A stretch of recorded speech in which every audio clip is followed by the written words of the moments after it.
तो मैं हिंदू राजपूत परिवार में पैदा हुआ। जब 19 साल का था तब मर रहा था। अभी गवाही नहीं बताऊंगा कि लंबी गवाही है, बट जल्दी मैं आपको शॉर्ट में बताऊंगा। 19 साल का था, मर रहा था। एक हिंदू राजपूत परिवार में था। बहुत जगह गया, बहुत गुरुओं के पास गया, बहुत कुछ करा जिंदगी में, परमेश्वर को ढूंढ रहा था। मगर फिर मुझे नहीं पता था, मैं बोलता था मैं परमेश्वर को ढूंढ रहा था, मगर असली में परमेश्वर मुझे ढूंढ रहा था। यीशु मसीह ने कहा मैं खोई हुई भेड़ों को ढूंढने के लिए आया। सो हम नहीं उसे ढूंढ रहे हैं, वो हमें ढूंढ रहा है कब से। और एक दिन यीशु मसीह ने मुझे ढूंढ लिया और पा लिया। आमीन।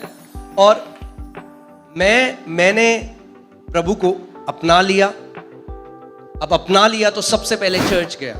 जब चर्च गया तो वहां पे सब लोग बोलते, जब पास्टर जी प्रचार करते तो सब लोग बोलते हालेलुया। तो मैंने बगल में देखा, क्या लूया, समझ में नहीं आया। तो मैंने बगल वाले से पूछा ये क्या बोला उन्होंने। कह रहे हालेलुया। मैंने कहा इसका मतलब क्या होता है। कह रहा मुझे भी नहीं पता, सब बोलते हैं आप भी बोलो। फिर मैंने बगल वाले से पूछा, मैंने कहा हालेलुया का मतलब क्या होता है। कहते हैं परमेश्वर की स्तुति होती है। तब समझाया परमेश्वर की स्तुति। फिर चर्च में कुछ भाई लोग मिले, वॉलंटियरिंग करने लगा। फिर जब उनका फोन आया तो बोलते प्रेज द लॉर्ड ब्रदर। तो मैंने कहा अच्छा, मतलब ऐसे बोलते हैं प्रेज द लॉर्ड। तो मैं कलीसिया गया और सबसे पहले क्या सीखी आप जानते हैं। क्रिश्चियनीज, जैसे चाइना के लोग क्या बोलते हैं चाइनीज, चर्च जाने वाले क्या बोलते हैं क्रिश्चियनीज। तो प्रेज द लॉर्ड बोलना सीख लिया, हालेलुया बोलना सीख लिया, मसीह गीत गाने भी सीख गए, मगर जीवन बिल्कुल वैसे का वैसा। फिर हारावाज, संडे को आऊं, हाथ उठाऊं, बोलूं तू राजाओं का राजा है, प्रभुओं का प्रभु है, मगर मंडे से सैटरडे तक एक हारावाज जीवन जियो, कर्जों में, तनाव में, परेशानियों में, बीमारी में। और मुझे समझ नहीं आया। मैंने परमेश्वर से पूछा, मैंने कहा प्रभु ऐसा क्यों है कि कलीसिया में बहुत कम लोग हैं जिनके जीवन में ऐसा लगता है वो जय में चल रहे हैं, बहुत थोड़े लोग हैं। और प्रभु ने मुझे कहा मैं तुझे इसका जवाब अपने वचन से दूंगा। और परमेश्वर मुझे ने मरकुस की किताब 4 अध्याय से इसका उत्तर दिया। मरकुस की 4 अध्याय में प्रभु यीशु मसीह ने एक दृष्टांत बताया, और दृष्टांत था एक बीज बोने वाले का। कौन सा दृष्टांत था। बीज बोने वाले का। और प्रभु यीशु मसीह ने कहा एक बीज बोने वाला बीज बोने के लिए निकला, और पहले कुछ जो बीज हैं वो सड़क के किनारे गिरे। कहां गिरे। सड़क के किनारे। और बाइबल और यीशु ने कहा तुरंत चिड़िया आई और उस बीज को क्या किया, चुग लिया, खा लिया, चली गई। तो मुझे कभी समझ में नहीं आता था कि प्रभु ये सड़क के किनारे बीज का मतलब क्या है। सो प्रभु ने मुझे समझाया, अभी जब आप बाहर जाएंगे आपको सड़क के किनारे क्या दिखता है। हाँ, सोना, चांदी, कचड़ा, क्या दिखता है। अच्छा, सो ये उन कैटेगरी है मसीहों की, जब उनके पासवान, जब उनके अगुए वचन का प्रचार करते हैं तो पता है करते हैं,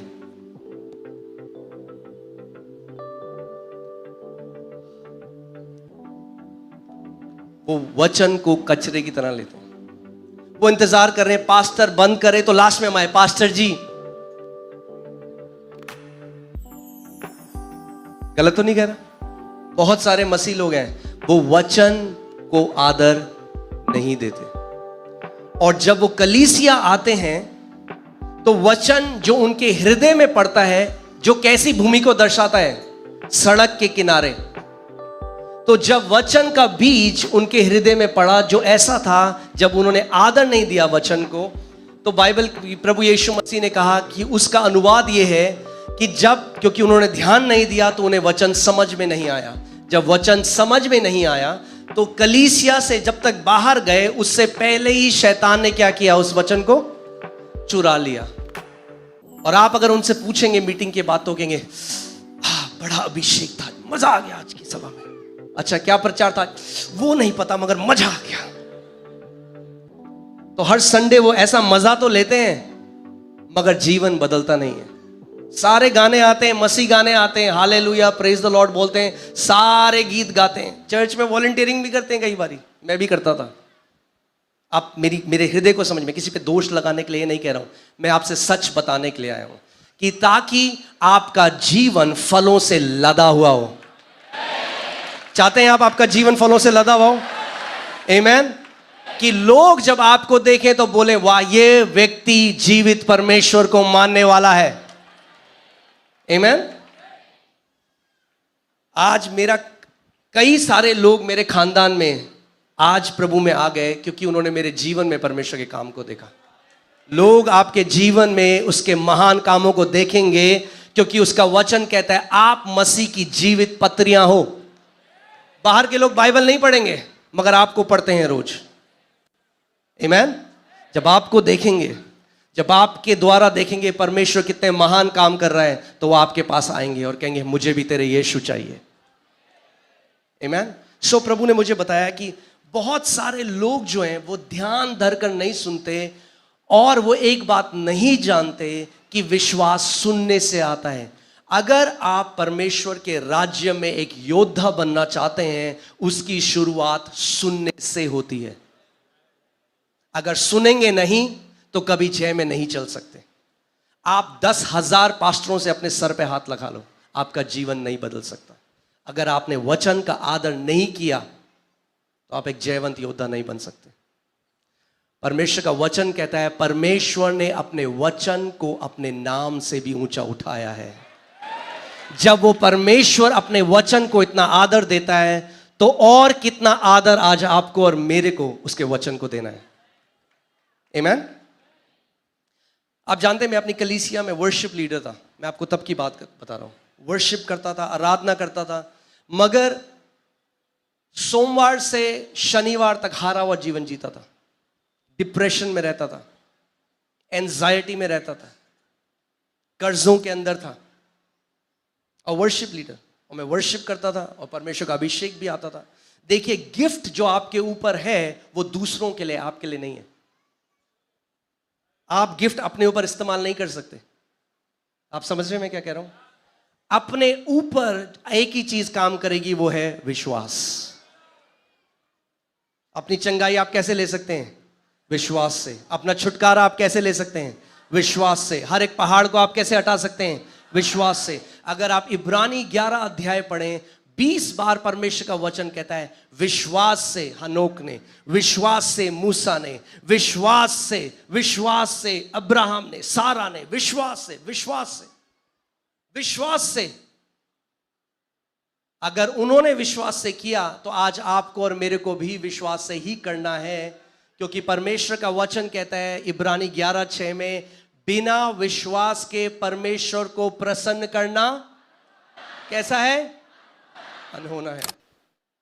कई बार हम मसीह लोग इस बात को नहीं समझते। कई मसीह हैं जो सालों से उपवास रखते हैं। आप जानते हैं बाइबल में कहीं नहीं लिखा उपवास से परमेश्वर प्रसन्न होता है। उपवास बहुत जरूरी है, मैं ये नहीं कह रहा उपवास नहीं रखना है, मगर परमेश्वर, आप उपवास रख सकते हैं एक रीति रिवाज की तरह, उसके पीछे जो प्रकाशन है उसको ना जाने हुए। उपवास भूख हड़ताल नहीं है। उपवास हंगर स्ट्राइक नहीं है कि परमेश्वर दे वरना मैं हंगर स्ट्राइक में जा रहा हूं, जब तक नहीं देगा मैं खाना नहीं खाऊंगा। नहीं, हमें समझना है। विश्वास से इब्राहिम ने, विश्वास से नोआ ने, विश्वास से मूसा ने। जब परमेश्वर मुझे इस बात को समझाने लगे तो मैं एक चीज सीख गया कि अगर जीवन में बदलाव आएगा तो वो विश्वास से आएगा। और परमेश्वर मुझे समझना पड़ेगा। तो उससे पहले क्योंकि मैं जवान था, अभी भी हूं, तब बहुत था, तो उस समय मैं केवल वर्शिप से प्यार करता था। चर्च में जाता था, जब वर्शिप गाने बजेंगे तो मैं जैसी वचन आएगा कब पास्टर जी बंद करेंगे। तब परमेश्वर ने मुझे बताया अगर तुझे जय में चलना है तो तुझे मेरे वचन को अपने हृदय में और अपने मुंह में भरना होगा। आमीन। क्योंकि वर्शिप बहुत अच्छा है, आराधना बहुत अच्छी है, मगर आराधना आप किसको दे रहे हैं? परमेश्वर को। मगर वचन कौन आपको दे रहा है? परमेश्वर। तो आप परमेश्वर को वो तो दे रहे हैं जो परमेश्वर को चाहिए, मगर जो परमेश्वर आपको दे रहा है वो ले नहीं रहे हैं। कैसे बदलाव आएगा?